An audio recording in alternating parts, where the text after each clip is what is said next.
Welcome back to the Behind the Well Show. Roger Abel with Elias Randall. Elias, it's a nice little Friday going on. Sure, yeah. Welcome back to the show. Thanks for having me on. Have you missed a show? Here. When was the last time you missed a show? I probably missed more than you have, actually. Oh, I have no idea. Occasionally, you guys bring Jonas on here and have him do some heavy lifting. Yep. Yeah, happy Friday. You know, a lot of our listeners know that, you know, we're affiliated with LPL, and I was reading an LPL research, and LPL has a great research department and kicks out a lot of really, really good information. And there's a research report that came out that said investor sentiment has hit extremely bearish levels, which I tend to agree with because I have more calls in the last 3 weeks about what we think is going to happen that I've had in a long time. And I think it's anytime we get to a point in time in the market where there is just uncertainty, volatility, and unknown, people really retreat to a bearish stance. Have you been getting any calls? I've had like 3 the last week. And here's what's unfortunate. A lot of times it's all based on a political bias. Recently, the phone calls? Yeah, they're basically based on political biases. It's not because, hey, I've seen the market going down, but it's because I believe X is going to happen politically, which, you know, the normal response is, well, we don't know what the market's going to do. But what we do is we lean on research places like LPL and, you know, FS Insight and some of the large asset managers out there to formulate how we're going to deploy capital and manage money and manage risk for our clients. Well, so I think the concerns are for economic slowdown. It's around the potential tariffs, inflation continuing, rates staying higher, which if you turn on if you watch the news or you go watch CNBC, that's what all the talk is about. So I'm not surprised that bearish sentiment is very, what does this article say? Extremely hits extremely bearish levels. Yeah, that's not shocking. There's a couple things that are interesting about that. And sentiment does, alone, it doesn't drive the market, but it does give you a sense of how people are feeling, right? And it can help. If a lot of investors are feeling bearish and then selling or making changes, you can see that reflected in the market. But what's interesting is a lot of times the more bearish some of these signals get, when you look out 3, 6, and 12 months, actually the more bullish the results are. And the opposite, when people tend to be super bullish, it's counterintuitive. That's really when you should be a little more bearish. Like these signals basically signal in the market the opposite of sentiment. Yeah, you know, I hope Molly can put this up on the screen for the listeners, or the watchers, I guess, not the listeners. They can't see it. If the listeners want to go to the website, it's btwellshow.com. But just 5 months ago, we were at almost all-time high confidence levels with the market. And now we've come here. And how it's measured, they just have a flat line, right? That's just the standard.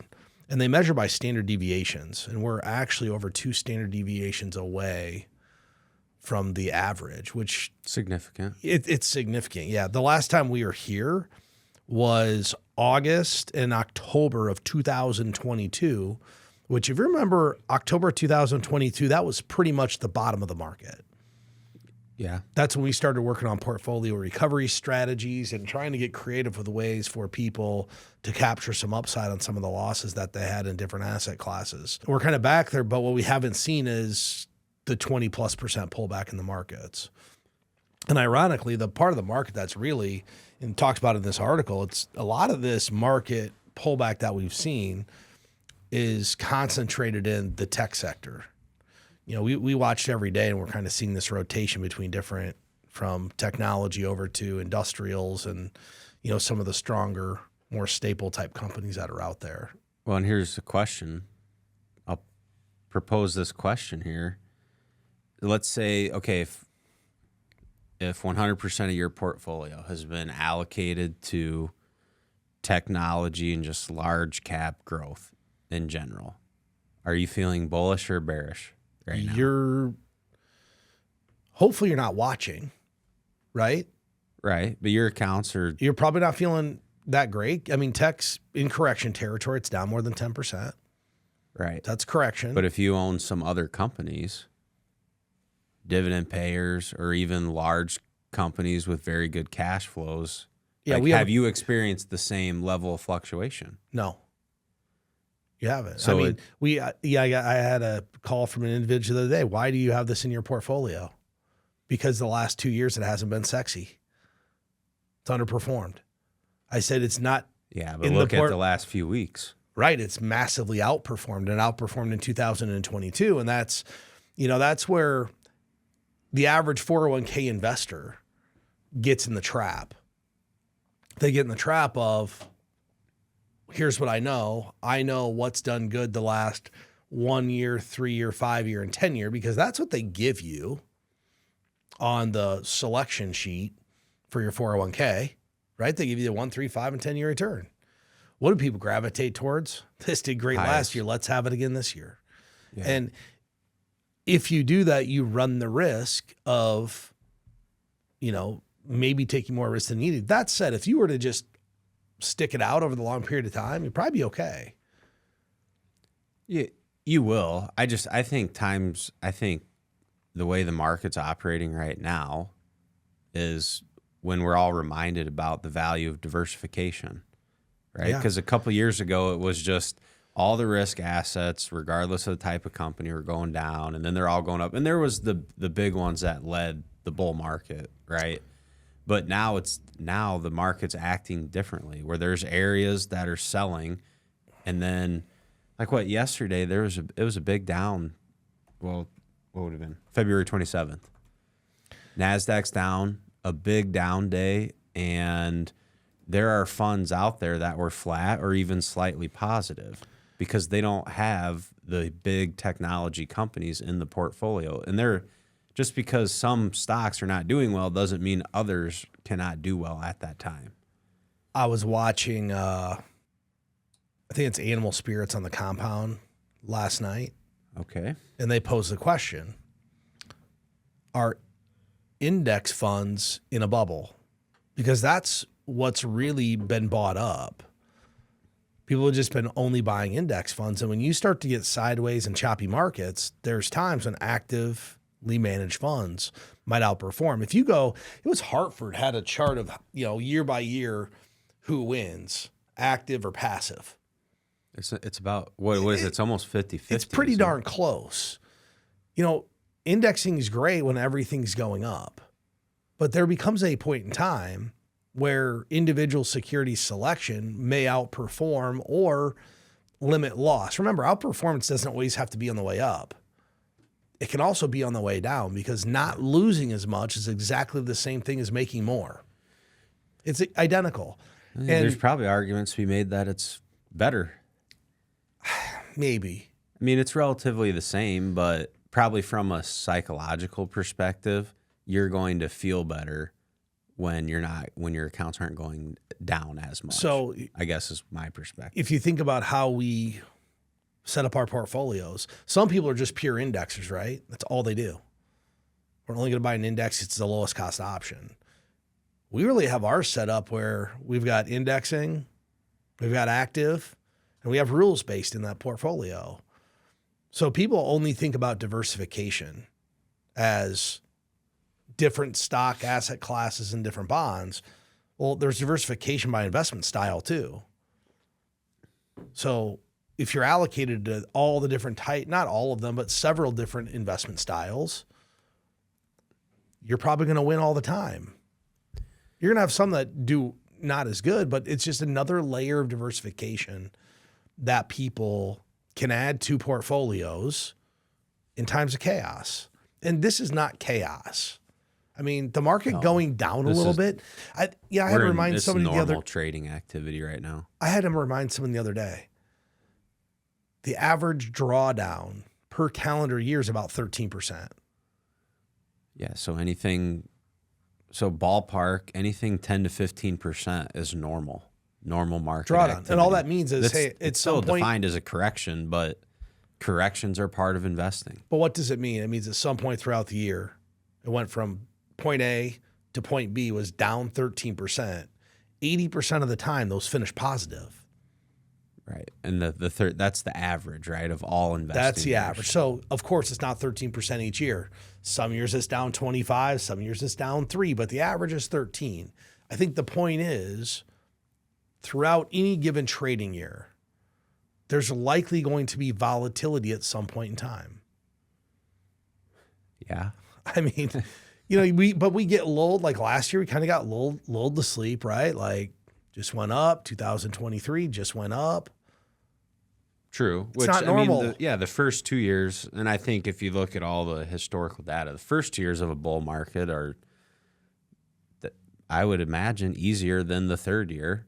Right, because going into the third year, sentiment starts to change. We have some volatility, but coming out of a bear market, it's fairly easy. One other thing that I took away, there was a survey by Bank of America Global fund manager, where they go out and ask the fund managers what they feel. 82% of respondents believe a global recession is unlikely in the next 12 months. So it's ironic how that shifted, because in 2023 or 22, I don't remember what year, it was like 100% probability we were going to have a recession. How long ago? Just in like 22, 23. Don't you remember? Everyone out there, there's going to be a recession. 100% chance. That didn't happen. True. Now we flipped. It has seemed like we have had economic slowdown. Just Correct. from, like, we all know industries that have slowed down. There's been layoffs. I mean, we never maybe had technically, by definition, like data to call it a recession, but it's, for me, just from the living life in that experience, it seems like we've had economic slowdown. That's what we've been living through. We're seeing slowdown. So, I've watched the real estate market quite a bit, just try to get a little beat on what's happening. In our town, where we're filming the show from, there's an employer, there's 40,000 square feet of space for lease, and not a lot of people in the town know it. It's a big company. I saw a house come for sale, and when a more expensive house comes for sale, I go do research. Well, the gentleman worked at this company. Not anymore. Mm-hmm.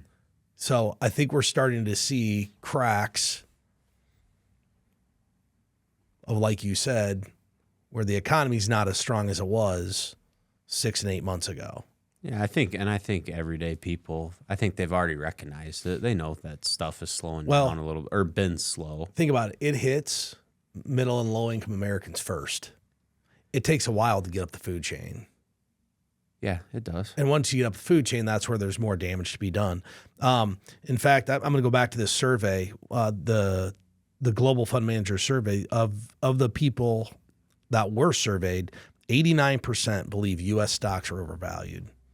The last time it was that high was a level reminiscent of the dot-com bubble era. But what it makes me think about is... So there's more people now. What about compared to 2021? I wish I had that anything number. About that? No. I feel like that year people would have felt stocks are more overvalued than in today's environment. Yeah, but they've ran more. I mean, 2021, they weren't at, the S&P wasn't over 6,000. The Dow wasn't over 40. NASDAQ wasn't around 20. True. We've had earnings growth, too, to support that. So I think there's a lot of things happening that have people concerned and nervous. But there is a silver lining. 401k millionaires went up 27%. That's good news. And the key there is 401k. It's not millionaires, it's 401k millionaires, because that means they have $1 million of liquid investable net worth. But what it also shows is, regardless of what's been happening, they keep saving in their 401k. They're exhibiting the number one behavior that makes people successful investors. And that's dollar cost averaging over a long period of time. Yeah, people are continuing to buy. That's one of the greatest things of a 401k is those deposits are really not price sensitive for the most part. People have their allocation, the money goes in, it gets invested. So just the ease of investing in a 401k, it lends to better investor behavior. And 401k millionaires jumping by over a quarter of people that have a 401k, that's a huge deal. That's a big increase. It probably also helps with that bearish sentiment number we were talking about, because if you're part of this 27%, where now for the first time you have over $1 million in your 401k, Get nervous. Guess what you don't want to see happen? Go under $1 million. Right, because you're really anchored to that number now. And that also takes some, coaching and education on, even if it drops below, like depending on your age and what you're doing and where you're at, should be driving your decisions. Well, think about it though. I think the reason people are having so much success in the 401k has little to do with the investment options, has little to do with market performance. It has everything to do with that inherently people are lazy. So once they set it up, it actually takes effort to shut it off. Meaning once you're allocating 10%, you can't just call someone up. You got to get in the computer. You got to log in. You got to change your election. There's a level of effort that people just won't go through. Even if they're super bearish on the market, they're just going to say, well, I'd have to go to the computer and do that. So I'm just going to keep going. True. And they know they should be doing it. Well, they know they should be saving in the 401k. We say that. They know they should be saving. How many people come in here and really have no idea how they got there? A lot. They bought a target date fund. They just started stuffing money away. They're like, I don't really know what this is. I'm ready for some help. It's been a success. I mean, there's a lot of people who have been successful doing that. I think what it shows is that success with investing, if you're owning decent to good investments that are diversified, it's not that complicated. No, it's not. Not during accumulation. Yeah, I had some folks in recently that exact situation. They have a couple big 401ks and they go, well, we just set this up when we started working and never made any changes, right? So I start looking at their stuff. Well, it just so happens that they selected some good ETFs. They selected a couple mutual funds in there that I recognize and, in my opinion, are good mutual funds, right? So, but they're ready, and part of the reason they're ready for help because they're part of this new 27% of people, right? That now they're 401k millionaire. So,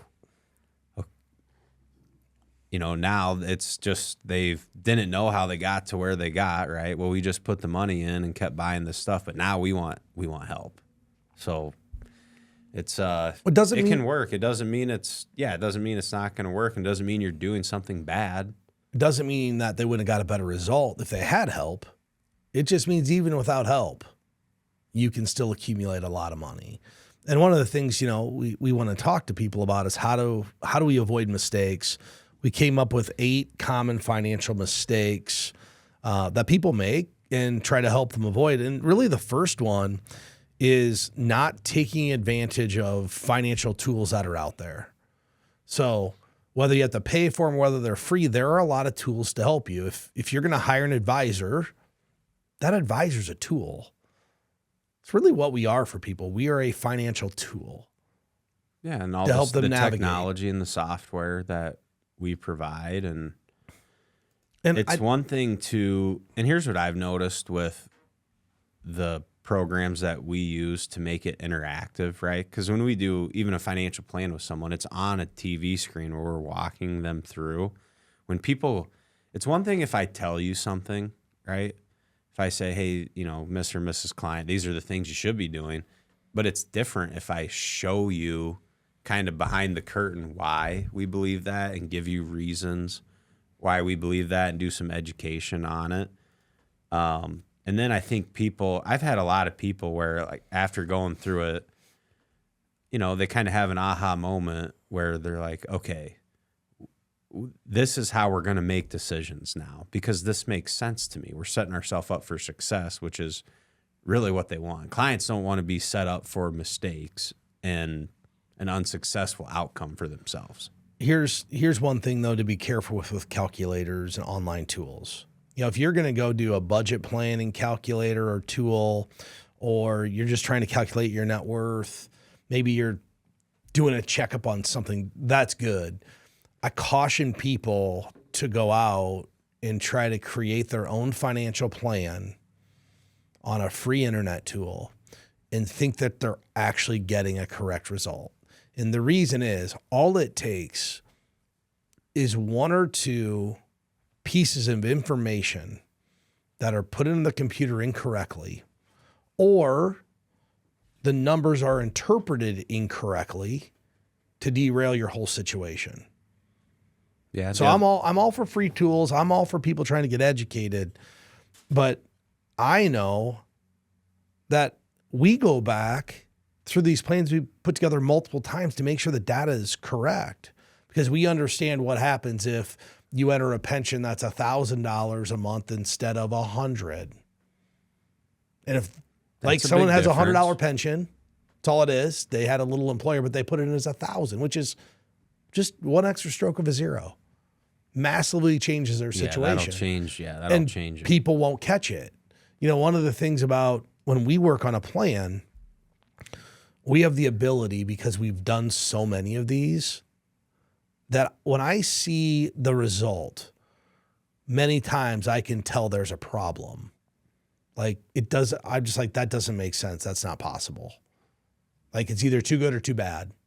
And every time it's because there was a piece of data that was input into the calculator incorrectly.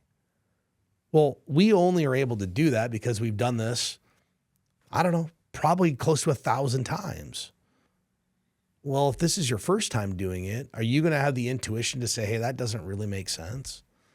No. You're going to go with what the computer tells you. So, online tools are great, but that's one of the number one mistakes people make, is that they don't use those, or they use them actually incorrectly.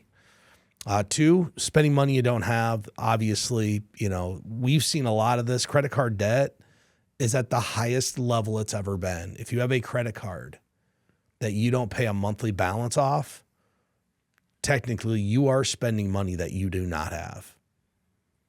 And it's the number one way to stay out of trouble. Yeah. Do you know what the average credit card interest rate is right now? The average. I'm sure it's north of 20. It's 23%. Do you That's know? Crazy. So think about this. If you ran up a $30,000 credit card bill, do you know how long it takes for it to double? At 23. It's 2.5 years. Yeah. 2.5 years. It's bonkers. And we're at the highest level of all time.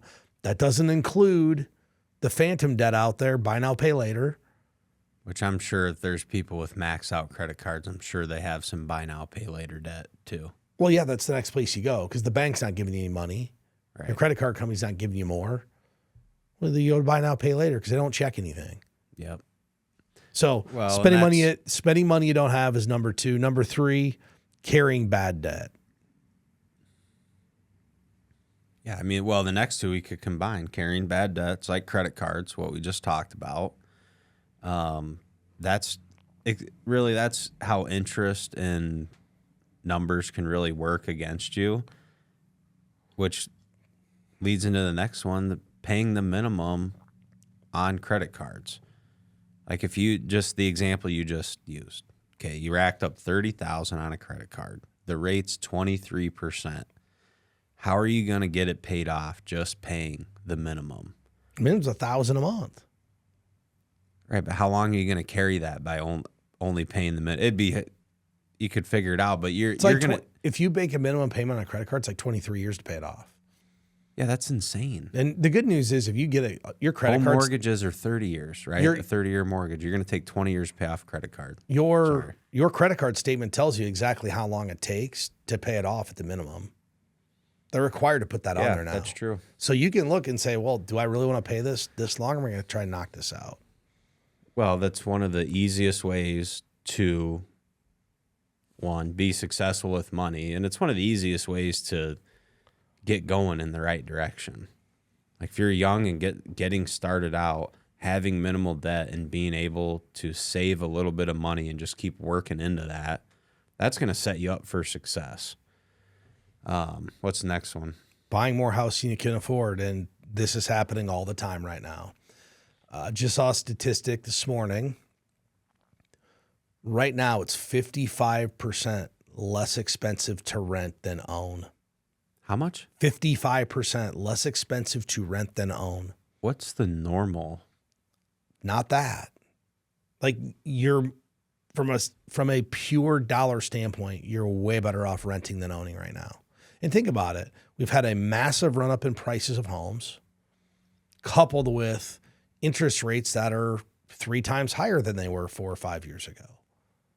And I mean, I know you're looking for a house at some point, right? You guys want to move and build, and you're like, man, are we going to spend that? And if you look at new construction, that's even more. It is absolutely bonkers. So home affordability is just off the charts. Good rule of thumb, you can look at like Fidelity, let this out, but also Dave Ramsey. When you're looking at your housing, it really shouldn't be more than about 30% of your pre-tax income. So, if you're making $10,000 a month, you probably need to keep your mortgage around 3 or less. Which is really hard to do. I mean, I just look at our local market right now. I look at our local market, and I mean, so $3,000 a month in today's interest rates, without taxes and insurance. I'm just talking P&I, principal and interest. You're probably about $450,000. It's about $3,200 per $500,000. That's what it is right roughly, depending upon the interest rate. Reel it back to interest rates, when you could go get one at 2.75. P&I on 500,000 is about 2,100. Yeah, that's crazy. Right. So now you take the house that was 500, it's now 750 or 800, and the interest rate is triple. I mean, people just aren't moving. Well, hopefully people can get into a place that's, that they can afford. Which, we're fortunate. We already own a home. So, what we're considering doing is selling and buying a different one. Then I think about like new people who are new to the workforce and people just getting started out. They're renting an apartment. They want to buy their first house. That's a tough spot to be in, right? Because they haven't built any equity in a house that they could own already. And the first home that they buy it's historically gonna be more expensive than any other generation. And then interest rates have been higher in the past, much higher. But the values weren't where they're at now. So it's tough. And I think it lends to all these other things we've been talking about. Like the path to growing wealth, it can be simple, but you got to execute some basic things correctly. Well, first-time home buyers are getting hit with another problem too. What's that? They can't save up a down payment. I mean, hopefully they can. It's getting harder and harder. Well, just think about it. If you're going to put 20% down on a $300,000 house, it's $60,000. Your credit cards are maxed. Things are expensive. How do you save it up? And they're not. So what do? They go out and take one with a 3% down payment or nothing down. They finance 90% and do another 10%, line of credit to do it. And here's the problem. That's wonderful as long as home prices stay where they are. But if they go down, there's no room for error. That's why the bank wants 20%. And so there's some margin of error here. If you need to sell this place, you're still going to walk with some equity. You're going to be okay. But if you buy a $500,000 place and prices go down 10%, which they could, real estate has gone down in America before. They go down 10%. Well, now you're negative equity. What happens? You have to sell it. You got to pay a realtor. That's another You got to 6%. come up with money to pay the Now you bank got to off. come up with money to pay the bank off or do a short sale. You're in a world of hurt. So that's the second problem new home buyers have. They literally can't get enough bucks saved up for a decent down payment. 6, we're going to move on to number 6, blowing your tax refund. Yeah. I know a little bit about know. this. So when I was in college, I worked at a restaurant. I was a server. Cheesy biscuits? Oh yeah, Red Lobster. Okay, all right. Corporate Red Lobster taught me everything I know about working in a dining room at a restaurant. But this time of year when people are getting their tax refunds, the restaurants are really busy. Because people, you get a $2,000 or $3,000 refund. Well, look, we got this extra money. Let's go out. Really? Oh yeah. Yeah, tax refund season, at least, and maybe not every it probably depends restaurant to restaurant, but a corporate one, chain like that. Yeah, tax refund season, we were slammed all the time.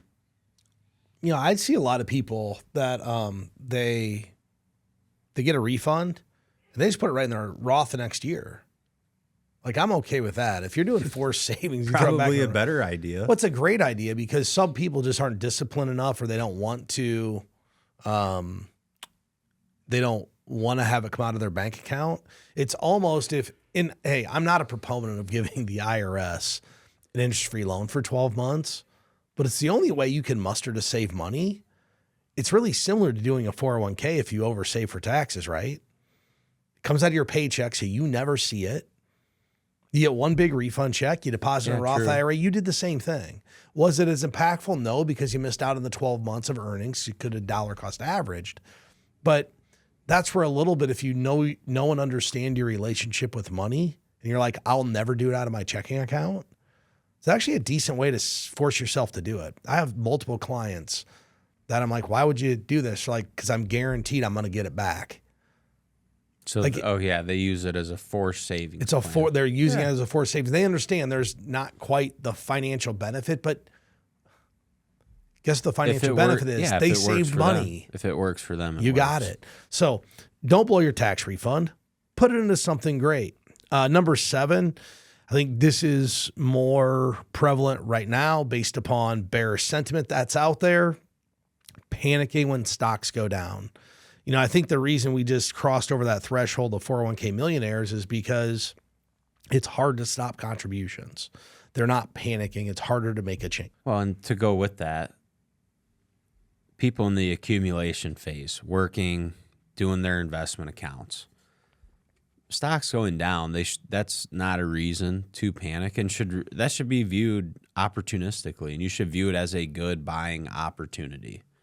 And I think, and this is not just broad for all investors because some people are living on their investment money, but even right now with the rotation in the markets and the market going down, if you're a young person that's saving money and accumulating, like use the bad days as an opportunity to get in. That's the bet. Over time, you're going to be happy that you were opportunistic. Well, here's the other thing. People that have put together a well-crafted plan, they don't panic when stocks go down. They don't. If you put together a plan and you follow it, you won't panic. I can think of the individuals who've contacted me. Most of them don't follow the plan. And what are you when they're not following the plan and they're panicked? How do you guide that? Well, just like I treat them like everybody else, but what happens is they don't have the same level of conviction because they don't understand their risk capacity. They don't understand why they have the mix of stocks to bonds, and they're trying to predict markets, and they think they can time it, or they overspend. So all of those things don't adhere to the plan, and it makes them a lot more difficult for those individuals to withstand the chaos. Part of it is they don't understand how they're going to spend money. They don't know their relationship with money, right? If you tend to overspend, well, you can't stick on plan, which makes it really hard to figure out how much you need to have in your, bucket one, your liquid money, growth and income. Like, it's hard to do if you're always overspending. You have all of these unknowns out there. Yeah, you're not, well, that's a lack of controllable variables. Right. And number one way or number one mistake people make is that they don't have an emergency fund. A well-funded, fully thought out 6 months emergency fund will make everything in life a lot easier. It does. I ask people all the time, what is your emergency fund? Or another way I like to ask people is, how much cash do you like to have just available in the bank? Because what I found over the years is there's the rule of thumbs that I think work for people, but there's also sometimes people just have a number that makes them feel comfortable.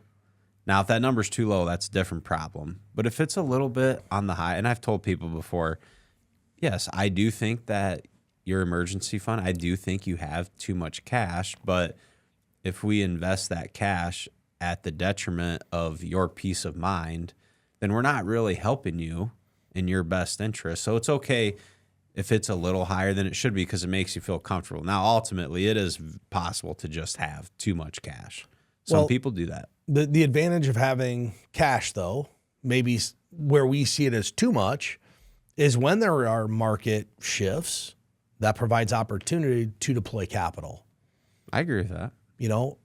I think there's a lot of people right now hoarding cash because of the unknown. And if you have a pile of cash, there might be an opportunity for you. There's volatility in the market. When there's volatility, it creates opportunity. Right. When the market just goes up, it's really hard. Right. But when there's volatility, there's opportunities.